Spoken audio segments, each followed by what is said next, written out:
देखो जो हम लोगों ने टॉपिक पढ़ा है लीन इन स्टॉपेज का, उसी के बीच का डिफरेंस है। तो लीन और स्टॉपेज अगर प्रॉपर समझ में आया होगा तो डिफरेंस भी प्रॉपर समझ में आ जाएगा। इन केस चलो मान लेते हैं कि वो नहीं समझ में आया, तो यहाँ से थोड़ा बहुत क्लियर हो जाएगा जो भी डाउट है। जैसे देखो लीन का मतलब क्या होता है, it is essence to retain the position. यहाँ पे क्या आता है, पोजीशन को रीटेन कर लेता है, यानी पोजीशन को रोक लेता है। ठीक है, that is the right of lien can only be exercised on goods which are in actual position. जब तक गुड्स सच में तुम्हारे पास नहीं है तुम लीन नहीं कर सकते। ठीक है, और इसमें क्या स्टॉपेज इन ट्रांजिट का मतलब क्या है, its sense is to regain. Regain का मतलब फिर से प्राप्त करना, पोजीशन को फिर से प्राप्त करना।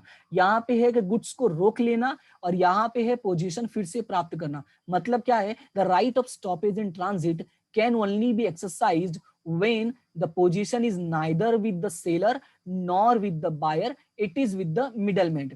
मतलब ये राइट कब यूज कर सकते हो, जब गुड्स ना तुम्हारे पास हो ना बायर के पास हो, बल्कि किसी मिडलमैन के पास हो। और वो मिडलमैन भी किसी का आदमी नहीं होना चाहिए। आदमी मतलब कैसा है कि ना ही मेरा पर्सन होना चाहिए ना उसका, क्योंकि अगर मेरा पर्सन है तो इसका मतलब गुड्स मेरे पास ही है, और अगर वो बायर का पर्सन है मतलब बायर के पास है, इसलिए मिडलमैन यूज किया हुआ वर्ड। दूसरा इंसॉल्वेंसी। अब दूसरे में क्या लिखा है, the right can be exercised irrespective of whether the buyer is insolvent or not। देखो लीन का इस्तेमाल करने के लिए जरूरी नहीं है कि सामने वाला जो है वो इंसॉल्वेंट डिक्लेयर हो जाए। अगर वो तुम्हारे पैसे टाइम पर नहीं दिया तब भी तुम गुड्स को क्या कर सकते हो, लीन कर सकते हो। पर गुड्स को बीच में रोकने के लिए, ट्रांजिट में रोकने के लिए, the right can be only exercised when the buyer is insolvent. जब तक बायर इंसॉल्वेंट डिक्लेयर नहीं होगा तुम बिना किसी और वजह से गुड्स को रास्ते में रोक नहीं सकते हो। अब when lost, lost कब होता है, it is lost when the position is lost। ये कब लॉस्ट होगा, जब गुड्स तुम्हारे हाथ से निकल गया। जैसे मान लो कि गुड्स मुझे मैंने अपने पास रखा हुआ था, लेकिन मान लो मैंने गुड्स भिजवा दिया और जैसे ही गुड्स मेरे हाथ से निकला, मेरे दुकान से निकला, मेरा लीन का राइट खत्म। अब मेरा लीन का राइट जब खत्म तो मेरा कौन सा वाला राइट शुरू होगा, स्टॉपेज का। और स्टॉपेज का कब खत्म होता है, it is lost when the buyer acquires the position। और जैसे ही बायर को गुड्स मिल गया तब मेरा स्टॉपेज का भी खत्म। यानी लीन का खत्म कब होगा, जब गुड्स मेरे पास से चला जाएगा और स्टॉपेज का शुरू हो जाएगा। और स्टॉपेज का खत्म कब खत्म होगा, जब बायर गुड्स रिसीव कर लेगा। उसके बाद है पोजीशन।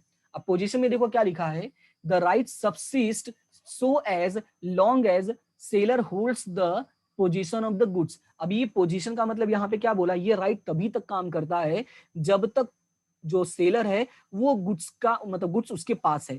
जब तक गुड्स उसके पास है तभी तक काम चलेगा। ठीक है, वो बोलते डायलॉग है ना कि जब तक तुम्हारे पांव चलेंगे तब तक इसकी सांसें चलेगी। सेम टाइप का ही है कि भाई उसके पास जब तक गुड्स है तभी तक ये लीन का पोजीशन यूज कर सकता है। The right commence. अब ये वाला राइट शुरू कब होता है, when the seller loses the position of the goods. और जैसे ही सेलर गुड्स का पोजीशन खो देता है वैसे ही तुम्हारा स्टार्ट होता है स्टॉपेज का। and continues so long as the middleman continues to hold the position। और तब तक चलता है जब तक किसी मिडलमैन के पास ये गुड्स है। अगर बायर रिसीव कर लिया तब तो बात खत्म, तब तो तुम्हारा राइट भी खत्म। और लास्ट है बिगिंस एंड एंड्स। अब बिगिंस एंड एंड्स में क्या है, when this right ends the right of stoppage begin. मैंने पहले देखो यहाँ पे ही एक्सप्लेन कर दिया था कि लीन जब खत्म होगा तो स्टॉपेज शुरू होगा। ओके, तो यहाँ पे याद रखना कि लीन जब खत्म होगा तब स्टार्ट क्या होगा, stoppage. This right begins when the right of lean ends. तो सेम वही है, एक ही याद रख लो, वही चीजें तुम्हें दोनों में लिखना है कि when this right ends the stoppage begins and this right begins when the right of lean ends. Okay, तो ये था तुम लोगों का डिफरेंस। तो अभी अगर इसमें अब कोई भी डाउट है इस दोनों टॉपिक में, ये लीन और स्टॉपेज में, तो पूछो।